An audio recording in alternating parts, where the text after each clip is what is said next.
Hello दोस्तों, examination classes में आपका स्वागत है। हाँ दोस्तों, ये कंप्यूटर साइंस की दोस्तों आज जो है 92वां वीडियो है दोस्तों। हाँ, अभी मैंने लगातार ये तीसरा लेक्चर फिर से कंटिन्यू रख रहा हूँ दोस्तों। मैं कमेंट के अकॉर्डिंग तो ये कह सकता हूँ कि बच्चों को पसंद आ रहा है कंप्यूटर। तो आइए दोस्तों, आज की सीरीज फिर से स्टार्ट किया जाए। यहाँ पे देख लीजिए दोस्तों, पहला क्वेश्चन है the measures the number of the lost और गार्बेज। ये गार्बेल्ड मैसेज कहीं कहीं गार्बेल्ड हो जाता है, गार्बेज भी लिख के आ जाता है, तो टेंशन नहीं लीजिएगा, ठीक है। Garbled messages as a fraction of the total sent in the sampling period. मतलब कि नमूना अवधि सैम्पलिंग पीरियड में भेजे गए कुल संदेशों के एक अंश के रूप में खोजे या विकृत संदेशों की संख्या को मापता है। रेसिडुअल एरर रेट मापता है कि ट्रांसफर फेलर प्रोबेबिलिटी मापता है कि कनेक्शन रिलीज फेलर प्रोबेबिलिटी नापता है। तो दोस्तों इसका ऑप्शन पहला बिल्कुल करेक्ट होगा। देखिए, जो रेसिडुअल एरर रेट होता है, ये क्या है रेसिडुअल एरर रेट? यह किसी जो भी हो मतलब एक तरीके से कह रहे जो फॉर्मेट होता है, ठीक है, उसको हिंदी में क्या बोलेंगे इसको दोस्तों? नमूना अवधि ना। फॉर्मेट को क्या बोलेंगे आप? नमूने तो बोलेंगे, ठीक है, नमूना। तो फॉर्मेट पीरियड भी इसको बोल सकते हैं। क्या बोल सकते हैं? Format period. फॉर्मेट पीरियड में जो भी आप संदेश को भेजते हैं, ठीक है, तो उसे एक संदेश के रूप में ये क्या करता है, मतलब कि जो खोया रहता है, एक तरीके से कहिए खोया रहता है या मिसिंग मैसेज रहता है, ठीक है, उसकी संख्या को ये क्या करता है दोस्तों? मापता है, मतलब मीजर करता है, ठीक है, उसकी संख्या को मापता है, मीजर करता है। समझ में आया?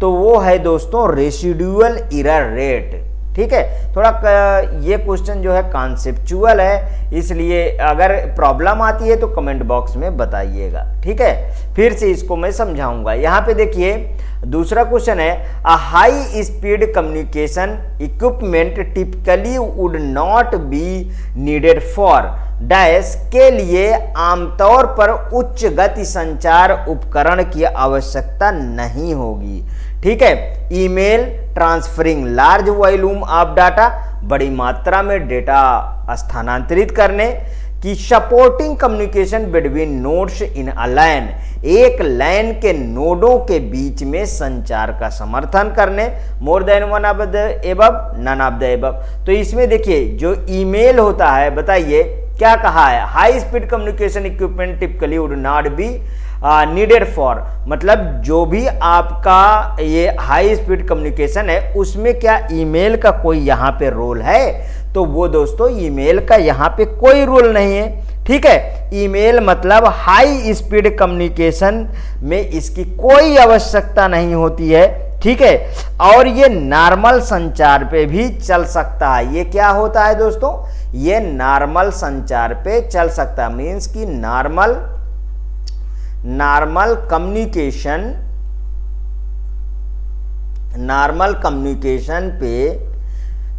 कम्युनिकेशन पे ये क्या हो सकता है? फ्लो हो सकता है। कौन हो सकता है? ईमेल हो सकता है।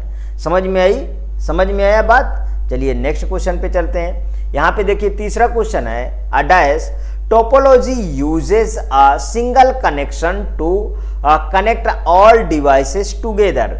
मतलब टोपोलॉजी एक ही जोड़ कनेक्शन का प्रयोग सभी डिवाइसेस को एक साथ जोड़ने के लिए किया जाता है। तो उसको आप समझ लीजिए थोड़ा सा। देखिए वो कौन सी टोपोलॉजी है? ये जैसे एक मेन वायर है और इसमें ऐसे आपके कंप्यूटर लगे हुए हैं। ध्यान से देखिएगा, ये ऐसे आपके कंप्यूटर लगे हुए हैं। तो बताइए इस टोपोलॉजी को आप क्या कहेंगे? यही तो ये कह रहा, टोपोलॉजी एक जोड़ का प्रयोग सभी डिवाइसेस के लिए करता है। देखिए इसमें मैंने कितनी डिवाइसेस यहाँ पे जोड़ दी है, सभी को एक के ही साथ तो किया, ठीक है, एक के साथ ही किया ना। जब एक के साथ किया तो ऐसे डिवाइसेस को, ऐसे टोपोलॉजी को क्या कहते हैं? इसको दोस्तों बस कहते हैं। कौन सी टोपोलॉजी? बस। तो पहला ऑप्शन बिल्कुल सही। अच्छा, स्टार क्या है उसको समझ लीजिए। स्टार में देखिए बीच में एक सेंट्रल डिवाइस होती है और इस तरीके दोस्तों ये देखिए इस तरीके इसमें और डिवाइसेस जो हैं वो कनेक्ट होती हैं। देखिए मैंने लगा दिया।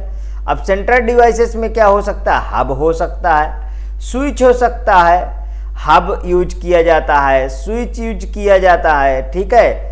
तो ये होता है आपका स्टार। रिंग किस तरीके का होगा? रिंग के बारे में चर्चा करते हैं। देखिए ये है दोस्तों रिंग, ये क्या है? ये है रिंग, ठीक है, ये रिंग है। और यहां पे देखिए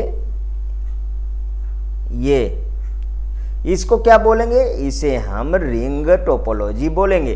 तो एक ही बैकबोन केबल पे सभी कंप्यूटर इसमें अटैच है तो वो होगी बस। समझ में आया दोस्तों अच्छी तरीके क्वेश्चन। नेक्स्ट क्वेश्चन पे देखिए, a is use to connect networking devices that are in a very close graphics area such as a floor of a building. मतलब डैश का उपयोग उन नेटवर्किंग उपकरणों का जोड़ने के लिए किया जाता है जो किसी भवन के फर्श जैसे बहुत करीबी भौगोलिक क्षेत्र में होते हैं। उसे क्या कहते हैं? वैन तो दोस्तों वाइड एरिया नेटवर्क होता है। इसका फुल फॉर्म क्या है दोस्तों? Wide area network. Wide area network है ये। इसी को और इंटरनेट भी कहते हैं। इसी को क्या कहते हैं? इंटरनेट भी हम कहते हैं। ये वैन होता है। लैन, इसका ऑप्शन जो सही है लैन। लैन क्या है दोस्तों? Local area network. ये क्या है? Local area network. समझ में आया? अब मैन क्या है? Metropolitan area network. Metropolitan area network. समझ में आया? अब यहां पे देखिए, यहां पे सबसे जो छोटा है एक भौगोलिक फर्श, ठीक है, मतलब कहिए किसी ऑफिस में लगाने के लिए यूज हुआ, ठीक है, कार्यालय, ऑफिस, स्कूल, ये सब दोस्तों लाइन का प्रयोग करेंगे। मैन क्या करेंगे दोस्तों? एक डिस्ट्रिक्ट का प्रयोग करेंगे, डिस्ट्रिक्ट बनाने के लिए हुआ। वैन का प्रयोग करें पूरे देश में फैला हुआ हो, मीन्स होल कंट्री में हो। समझ में आया? तो इस तरीके सबको हम डिवाइड करते हैं। तो इसका ऑप्शन कौन सा सही है? इसका ऑप्शन दोस्तों लाइन बिल्कुल करेक्ट है। चलिए नेक्स्ट क्वेश्चन पे चलते हैं।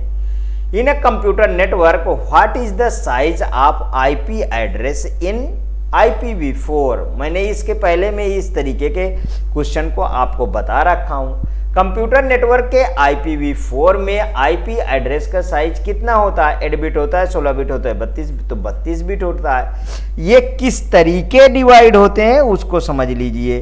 तो ये दोस्तों 4-4 के पेयरिंग में होते हैं। ऐसे 4-4 के पेयरिंग में होते हैं। ये कितना होता है? 4 ये 4 ये 4 ये 4, ठीक है, सॉरी 4-4 के नहीं, 8-8 के, सॉरी 8-8 के पेयरिंग में होते हैं। ये लीजिए 8-8 के।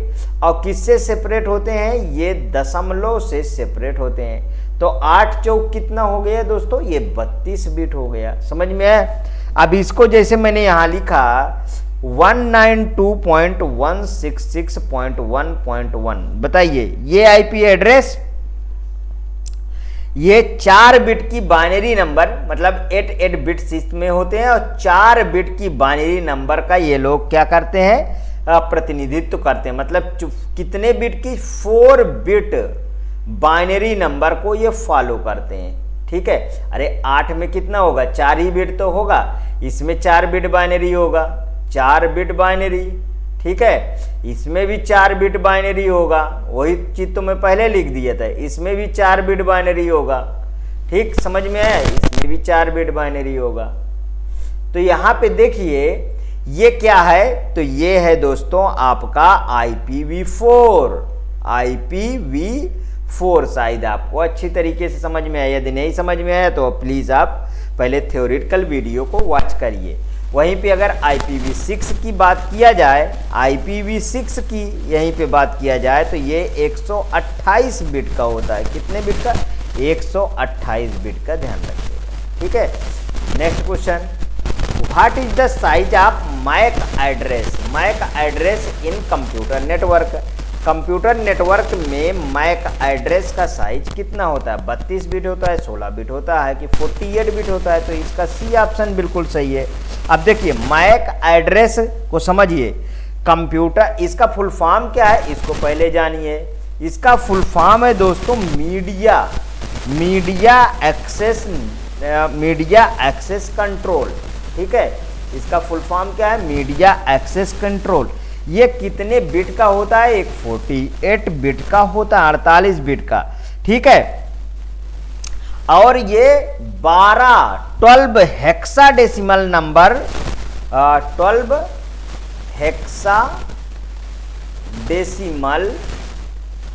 हेक्साडेसिमल नंबर को फॉलो करता है, जो 6 बाइट्स का होता है। कितने बाइट्स का होता है? 6 बाइट। ठीक है, 6 बाइट्स का होता है। इतना समझ में है? अब देखिए 6 बाइट के रूप में इसे हम देखते हैं। तो इसमें कैसे, जैसे मैंने एक नंबर यहाँ पे लिख रहा हूँ 0, और इसको कॉलन से सेपरेट करते हैं। ध्यान रखिएगा, उसको दशमलव से, इसका कॉलन से 1A, फिर कॉलन 2B, फिर कॉलन 3C, फिर कॉलन 4D और फिर कॉलन 5E। बताइए ये क्या है? ये है दोस्तों आपका मैक एड्रेस। समझ में आया अच्छी तरीके से? नेक्स्ट क्वेश्चन पे चलते हैं। What is the name given to the act of the gaining illegal entry to computer file through remote terminals और माइक्रो कंप्यूटर्स? मतलब दूरस्थ टर्मिनलों या माइक्रो कंप्यूटरों के माध्यम से कंप्यूटर फाइलों में अवैध प्रवेश प्राप्त करने के कार्य को क्या नाम दिया गया है? ये तो बहुत अच्छा क्वेश्चन है। तो इसको, ये तो बहुत सिंपल सा क्वेश्चन है। तो इसको क्या बोलते हैं? इसको बोलते हैं हैकिंग, कि डिकोडिंग, की बीटिंग द सिस्टम। तो इसे बोलते हैं दोस्तों हैकिंग। देखिए ये क्या हैकिंग जो है, आपसे पूछ के आपके कंप्यूटर में इन होता है क्या? नहीं। ठीक है, इसे अगर आपके मान लीजिए हाँ देखिए, बाहर से आप रिमोट मतलब समझ रहे हो? ठीक है, अच्छा रिमोट को हटाइए, दूसरा चीज से समझाता हूं। ठीक है, ये कठिन पड़ जाएगा अभी रिमोट का। आप एक्सटर्नल डिवाइस यूज करते हो, एक्सटर्नल डिवाइसेस आप यूज करते हो। अब यहां पे देखिए कि दूरस्थ टर्मिनलों या माइक्रो कंप्यूटरों के माध्यम से कंप्यूटरों फाइलों में जो अनऑथराइज प्रवेश आप प्राप्त करने के कार्य को क्या कहा जाता है? हैकिंग कहा जाता है। हैकिंग एक अवैध, ठीक है, गतिविधि है जो किसी अन्य के सिस्टम में अनधिकृत रूप से, मतलब अनऑथराइज एक्सेस करने का प्रयास करती है। समझ में आया? उसे आप हैकिंग बोलते हो। तो इसका ये क्या बोला है? दूरस्थ टर्मिनलों, ठीक है, या माइक्रो कंप्यूटरों के माध्यम से कंप्यूटर फाइलों का अवैध प्रवेश प्राप्त करने के कार्य को क्या कहते हैं? हैकिंग कहते हैं। चलिए आइए नेक्स्ट क्वेश्चन पे चलते हैं। A computer virus is a software program which has the essential ability to। Computer virus एक सॉफ्टवेयर प्रोग्राम है जिसमें आवश्यक क्षमता होती है डैमेज डाटा की, कि डैमेज प्रोग्राम की, कि क्लोन इटसेल्फ की, कि more than one of the above. दोस्तों इसका डी है, क्योंकि देखिए डैमेज भी कर सकता है, डैमेज डाटा भी कर सकता है, डैमेज प्रोग्राम भी करता है, क्लोन इटसेल्फ भी बनाता है। मतलब अपने आप में हर एक चीज को रिप्लिकेट कर लेना, अपने आप को फिर से बना लेना। इस तरीके देखिए, इस तरीके अपने आप की डुप्लीकेट कॉपी बना लेना। ठीक है, डुप्लीकेट कॉपी बना लेना, ये सब क्या है, ये सब दोस्तों इसके अंदर आते हैं, मतलब इसका डी ऑप्शन बिल्कुल करेक्ट है। आइए नेक्स्ट क्वेश्चन पे। कॉपिंग a computer program software without the permission of its authors is called. Computer program या सॉफ्टवेयर को उसके लेखक की अनुमति के बिना कॉपी करना क्या कहलाता है? कोई मान लीजिए प्रोग्राम है, ध्यान से समझिएगा, कोई आपने सॉफ्टवेयर डेवलप किया या प्रोग्राम बनाया, उसको कोई दूसरा व्यक्ति जो है चोरी से यूज कर रहा हो, उससे क्या कर रहा हो, उसे दूसरा व्यक्ति कोई चोरी से यूज कर रहा हो, ठीक है, चोरी से यूज कर रहा हो, तो वो क्या होगा बताइए, वो किस में आएगा? क्या लार्सनी में आएगा? नहीं, उसको तो आप सॉफ्टवेयर चोरी ही कहोगे, सॉफ्टवेयर पायरेसी ही कहोगे। तो बी ऑप्शन बिल्कुल करेक्ट है। हाईवे रोबरी, हाईवे रोबरी के कोई यहाँ पे मतलब हुआ? बिल्कुल नहीं। मोर than one of the weapon, नहीं। समझ में आया? तो दोस्तों इस तरीके के क्वेश्चन को बहुत अच्छी तरीके से पढ़ा करिए, इनका आंसर जो है आपके क्वेश्चन में ही होते हैं। आगे देखिए, a hard disk becomes totally inaccessible when a computer virus corrupts. Hard disk पूरी तरीके से अपर्याप्त हो जाता है जब कंप्यूटर वायरस डैश को दूषित करता है। Partition table, file allocation table, root directory की more than one of the above. बताइए कौन सा सही है, इसका कौन सा सही है? तो वो होता है दोस्तों पार्टीशन टेबल, विभाजन तालिका। हार्ड डिस्क की पूरी तरह अपर्याप्त हो जाता है जब कंप्यूटर वायरस उसमें विभाजन तालिका को दूषित करता है, ठीक है, मतलब कि पार्टीशन टेबल को आप छिन्न भिन्न कर देते हो, तब ये चीजें आपके सामने उपस्थित होती है, ठीक है। आगे चलते हैं नेक्स्ट क्वेश्चन पे। An attribute of one table matching the primary key of another table is called as। एक टेबल का एट्रीब्यूट जो दूसरे टेबल की प्राइमरी की से मैच करता हो कहलाता है, ठीक है। फॉरेन की सेकेंडरी की, कैंडिडेट की more than one of the above क्या कहलाता है? फॉरेन की कहलाता है। अब फॉरेन की को थोड़ा से आप समझिएगा, इसको बहुत बार क्वेश्चन देखिए, ये मैंने एक टेबल बनाया, एक इसका दूसरी टेबल बनाया, इसमें क्या है, ये समझ में आया? अब इसको समझिए, यहाँ पे एक टेबल का एट्रीब्यूट, इसका एट्रीब्यूट इसके प्राइमरी की से, मतलब पहले वाले का एट्रीब्यूट और दूसरे वाले का प्राइमरी की, समझ में आया? दूसरे वाले का प्राइमरी की से क्या है, मिलता जुलता रहता है, समझ रहे हैं, मिलता जुलता रहता है, उसे हम फॉरेन की कहते हैं, ठीक है, समझ में आया? और ये अब देखिए, फॉरेन की हरदम दो टेबलों को जोड़ने के लिए यूज किया जाता है, समझ में आया? फॉरेन की उस रिलेशन को बनाती है जो एक टेबल को दूसरे टेबल से जोड़ती है। इसका उपयोग हम रिलेशनल डाटाबेस में डेटा को लिंक करने के लिए करते हैं। मैं यहां पे लिख दूं, इसका प्रयोग रिलेशनल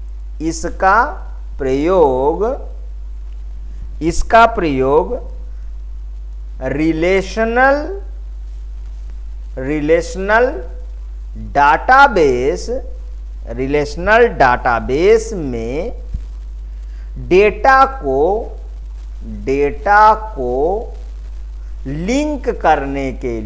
में डेटा को लिंक करने के लिए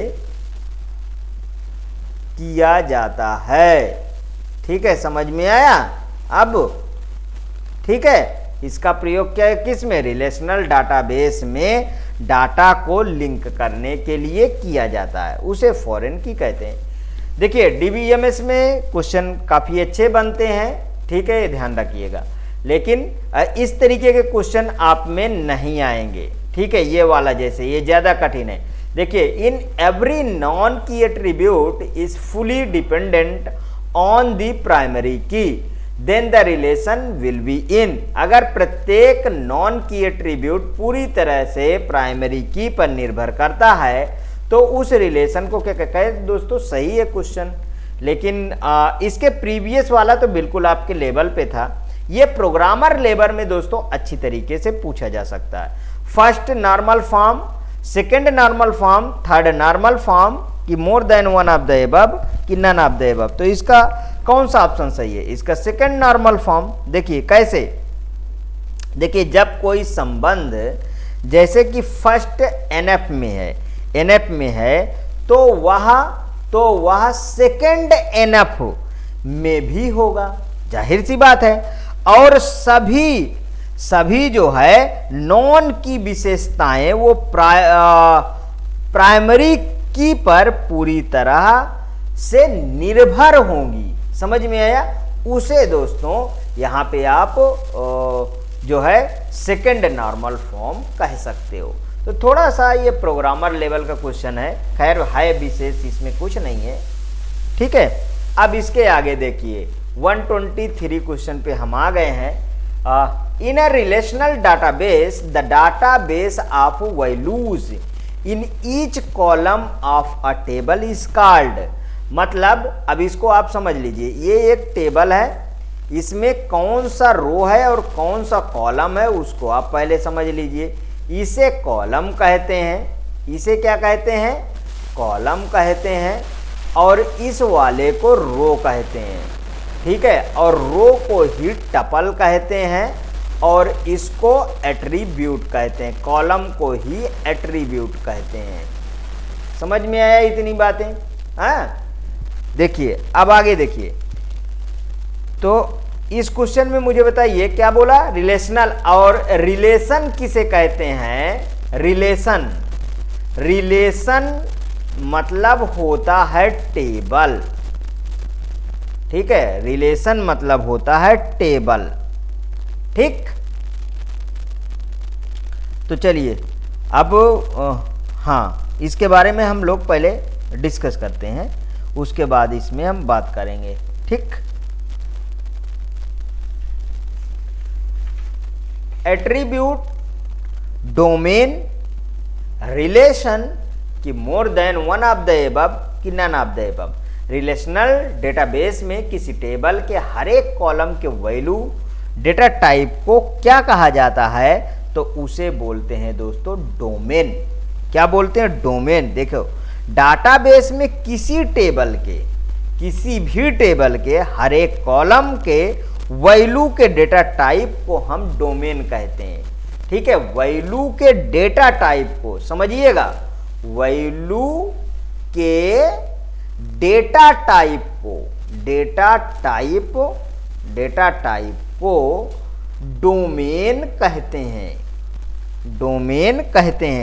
डोमेन एक डेटा के मतलब जो आप एक्सपेक्ट करते हैं, ठीक है, एक्सपेक्ट मानों का एक सेट होता है जो किसी एक विशिष्ट डेटा टाइप के लिए स्थिर होता है। इसे उन सभी मानों का सेट कहा जाता है। समझ में आया इतनी बातें? आगे चलते हैं 123, अब 124 पे आ जाते हैं। यहां पे देखिए, इन रिलेशनल डेटाबेस में the number of attribute of a relation is called the space of relation. Relational database में किसी रिलेशन के एट्रीब्यूटों की संख्या को रिलेशन का क्या कहा जाता है? क्या कहा जाता है? डोमेन कहेंगे, डिग्री कहेंगे, कार्डिनलिटी कहेंगे कि more than one of the above, none of the above. तो दोस्तों आप अच्छी तरीके से जानते हैं, उसे हम डिग्री कहते हैं। अभी हमने बताया, ठीक है। देखिए जो आपका कॉलम था वही एट्रीब्यूट है, ठीक है। और जितने रहेंगे उसे, जितने उनकी संख्या होगी उसे हम डिग्री कहेंगे। समझ में आया? तो देखिए, रिलेशनल डेटाबेस में किसी रिलेशन के एट्रीब्यूट की संख्या, मतलब कितने एट्रीब्यूट है भाई, कितने एट्रीब्यूट हैं यहाँ पे, तो वो उसकी डिग्री कहलाती है। इसे रिलेशन की डिग्री भी कहते हैं। यहाँ माना जाता है कि रिलेशन में कितने एट्रीब्यूट है। जैसे यहाँ पे देखिए, ये क्या है, कॉलम है, ये कॉलम है, ये कॉलम है, इसी को हम एट्रीब्यूट कहते हैं। और ये इसकी डिग्री की बात करें तो इसकी डिग्री कितनी हुई, 3 हो गई। समझ में आया कि नहीं आया, आया, ठीक। Next question, which of the following SQL command is used to change the attribute values of one or more row in a table? निम्नलिखित में से किस SQL कमांड का किसी टेबल के एक या एक से अधिक रो के एट्रीब्यूट वैल्यू को बदलने के लिए प्रयोग किया जाता है? अपडेट का, इंसर्ट का, कि अल्टर का, कि more than one of the above, none of the above? बताइए कौन सा इसमें सही होगा। तो इसमें अपडेट किया जाता है। ये सिंपल सा क्वेश्चन है, ये आपके सब लायक हैं, ठीक है, ध्यान रखिएगा। देखिए एसक्यूएल में अपडेट कमांड का प्रयोग किसी टेबल के एक या एक से अधिक रो एट्रीब्यूट की वैल्यू बदलने में, किसमें दोस्तों, वैल्यू बदलने में, वैल्यू बदलने में इसका प्रयोग किया जाता है। Next question, to retrieve information from a database which of the following SQL command is used? किसी डाटाबेस से सूचना को निकालने के लिए निम्नांकित में से किस कमांड का प्रयोग किया जाता है? डिस्प्ले का, शो का, सेलेक्ट का, कि more than one of the above? तो दोस्तों कौन सा है, सेलेक्ट का प्रयोग किया जाता है, जाहिर सी बात है। देखिए ये अच्छा क्वेश्चन है, इसमें बताता हूं। देखिए इसके लिए मुझे क्या करना पड़ेगा, डेटाबेस से मुझे इसका कमांड लिखना पड़ेगा ना। तो कमांड डेटाबेस से डेटा को मतलब रीड करने या वापस लाने के लिए प्रयोग किया जाता है। तो उसके लिए दोस्तों इस तरीके की कमांड होती है। देखिए सेलेक्ट लगाया, एस्ट्रिक्ट किया, फ्रॉम लिखा और एम्प्लॉइज लिखा। एम्प्लॉय से ही तो हम निकालते हैं इस तरीके के। आप जब अपना एकेडमिक कोर्स कर रहे होंगे तब इसको चलाए होंगे। ये देखिए यहाँ सेमीकोलन लगा दी।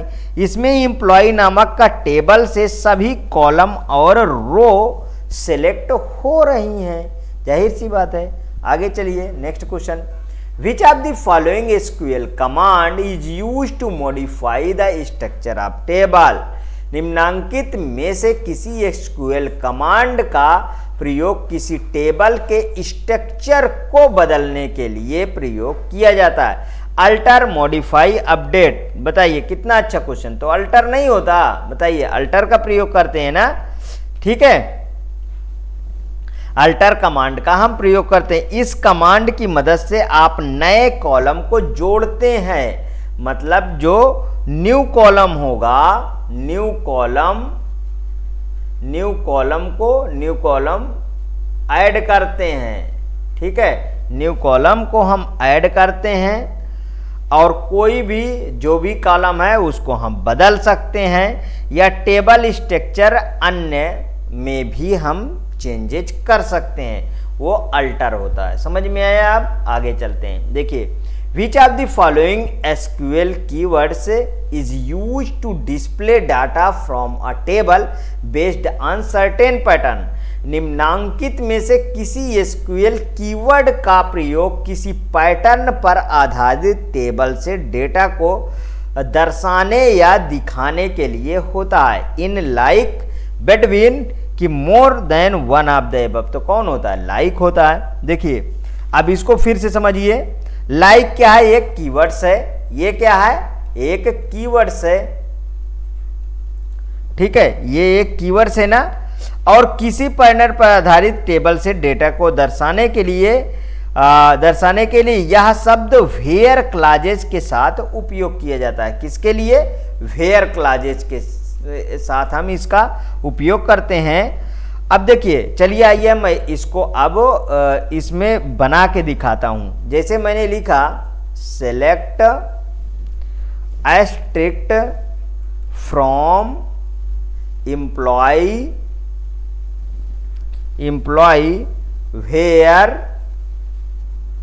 वेयर नेम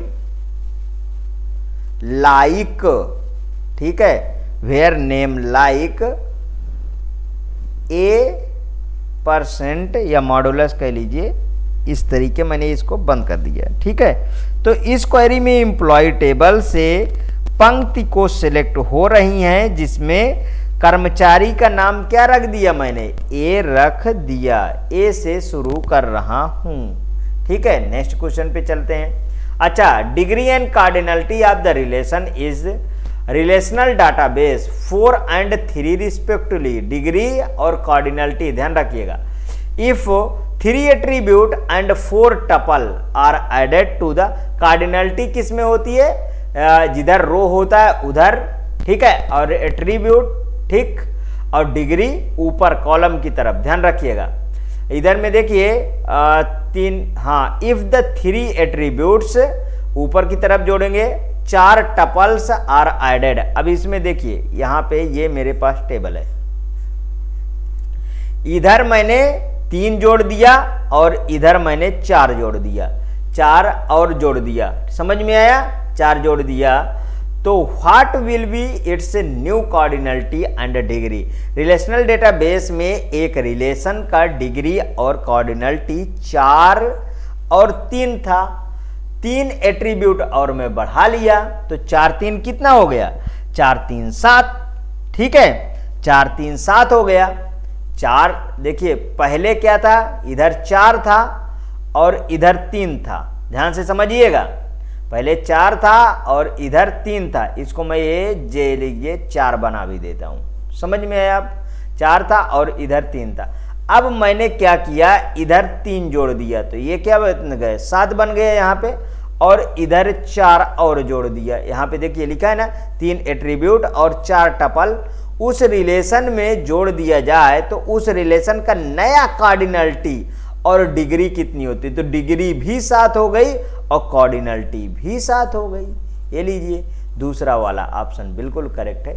बताइए मजा आया, क्वेश्चन में आया कि नहीं आया। ठीक, तो अगर हम इसको नया बनाएंगे तो ये किस तरीके से बनेंगे, इस तरीके से 1 2 3 4 5 6 7, 1 2 3 4 5 6 8 और इसमें खींच लो। ये लीजिए यहाँ देखिए 1 2 3 4 5 6 7, 1 2 3 4 5 6 7, ये आ गया। 7 7 हो गए कि नहीं हो गए, ठीक है, 7 7 दोनों तरफ हो गए। नेक्स्ट क्वेश्चन यहाँ पे देखिए, which SQL command is use to remove a table from database. किसी डेटाबेस से सेलेक्ट को हटाने के लिए किसी एसक्यूएल कमांड का प्रयोग किया। डिलीट, ड्रॉप्ड, डिलीट करते हैं कि ड्रॉप करते हैं कि इरेज करते हैं, बताइए क्या करते हैं, क्या करते हैं हटाने के लिए, अरे ड्रॉप करते हैं। और क्या इसका कमांड कैसे, जैसे मैंने लिखा ड्रॉप टेबल, ड्रॉप टेबल, और यहाँ पे फिर टेबल और ये डैश का अंडरस्कोर नेम। तो यहाँ पे टेबल और अंडरस्कोर नेम वह टेबल है जिसको आप हटाना चाहते हो, समझ में आया। इस यहाँ पे सेमीकोलन लगा लेना। ठीक, मजा आया आज के सेट में।